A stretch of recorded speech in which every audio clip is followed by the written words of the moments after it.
Kia ora and welcome to our second video in our Impact Coach training, which unpacks part 1 of the Relationships-Based Learning Profile.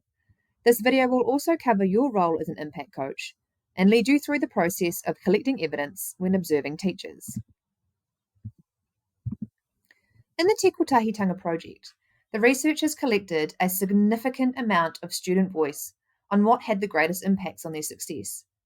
The students were very clear about who they needed the teachers to be, what they needed the teachers to do, and how they needed their classes to operate for them to feel success and perform successfully. The researchers used their narratives to create an effective teaching profile, the relationships-based teaching profile. This profile provides clear guidance to teachers on how to create a whānau-like environment in their classes, how to interact with students in ways to promote learning, and how to monitor their impact.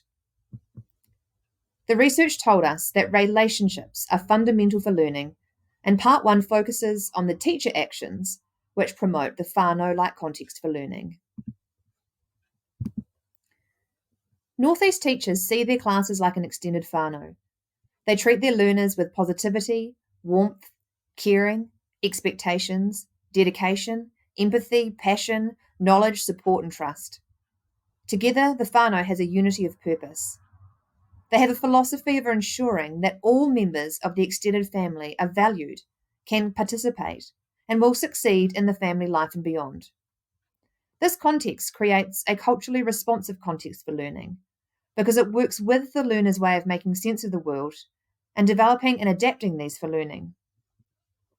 Within this context, the most effective activities the teacher can engage in are those that promote and implement collective efficacy.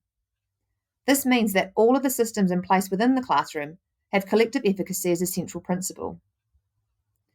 There are 5 dimensions to part 1 of the profile. The first is rejecting deficit explanations for learners' learning and acting in an agentic manner. The impact of the relationship we have with our students will stay with them forever. Even if we only have them in our immediate care for 1 hour a day, our relationships can be very positive or very negative. The most fundamental aspect of creating a whānau-like context for learning is not falling back upon deficit explanations that learners may be having with their learning. If you see students as having deficiencies rather than potentialities, you'll not be able to support their learning effectively or help them to achieve their potential. If your explanations for Māori or Pasifika students' lack of achievement are essentially blaming some deficiency of the student, for example, they've just got a bad attitude, or their families, they don't speak English at home, then the relationships and interactions you develop with these students will always be negative. In these situations, teachers revert to engaging students in low-quality pedagogic content and skills programs, such as remedial activities, or resort to traditional transmission strategies. Agentic thinking by teachers means that they see themselves as being able to solve problems that come their way. They have access to skills and knowledge that can help all of their students, and that all of their students can achieve no matter what.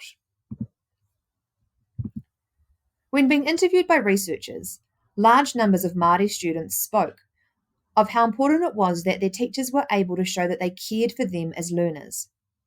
This is not just teachers saying they care about their students, but as their day-to-day actions that showed their students that they were serious about them making progress with their learning. Some of these actions include treating students in their whānau with respect, being compassionate and having empathy, having a sense of humour, acting in a just and fair manner, being friendly and firm, and enabling students to bring their own way of making sense of the world. Northeast teachers voice and demonstrate on a daily basis that they care for the performance and learning of their students. The students interviewed spoke about how the low expectations that many of their teachers had of them and how their performance in class changed when their teachers signalled that they had high expectations. Teachers get what they expect from their students, whether low or high. Northeast teachers ensure that all learners can learn in a well-managed environment which promotes learning.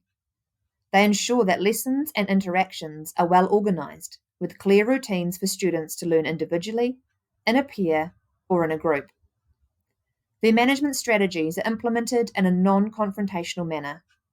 There are a clear and negotiated set of rules and consequences for quality behaviour in relationships, and these are developed collaboratively with the students.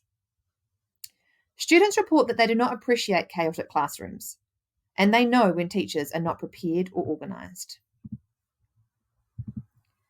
Simply put, Northeast teachers know what students need to learn. They have a strong curriculum knowledge and can use the curriculum flexibly to respond to the students' needs. They use models and exemplars to support learners to know what success looks like. They combine their knowledge of their subject with their knowledge about how students learn in order to help students develop different levels of understanding: surface knowledge, deep knowledge, and conceptual understanding. So moving on now to your Impact Coach training. Observations of classroom practice by expert practitioners, accompanied by individualized and carefully constructed feedback, is known to be the most effective way to change teacher practice.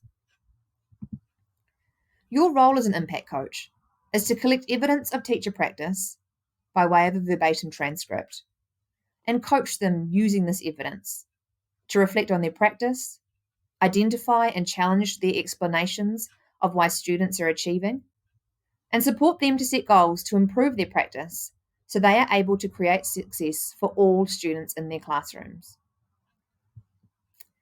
The relationship-based teaching profile gives clear indicators for effective practice.